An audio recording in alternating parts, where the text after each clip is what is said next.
عبادہ بن سامت رضی اللہ عنہ جو بدر کی لڑائی میں شریک تھے اور لیلہ العقبہ کے 12 نقیبوں میں سے تھے، فرماتے ہیں کہ رسول اللہ صلی اللہ علیہ وسلم نے اس وقت جب آپ کے گرد صحابہ کی ایک جماعت بیٹھی ہوئی تھی فرمایا کہ مجھ سے بیعت کرو اس بات پر کہ اللہ کے ساتھ کسی کو شریک نہ کرو گے، چوری نہ کرو گے،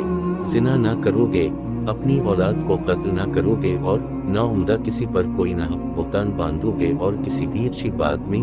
خدا کی نافرمانی نہ کرو گے۔ جو کوئی تم میں اس عہد کو پورا کرے گا تو اس کا ثواب اللہ کے ذمے ہے، اور جو کوئی ان بری باتوں میں سے کسی کا ارتکاب کرے اور اسے دنیا میں اسلامی قانون کے تحت سزا دے دی گئی تو یہ سزا اس کے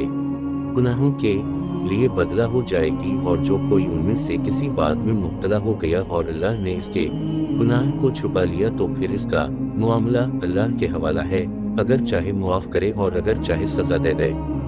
عبادہ کہتے ہیں کہ پھر ہم سب نے ان سب باتوں پر آپ صلی اللہ علیہ وسلم سے بیعت کر لی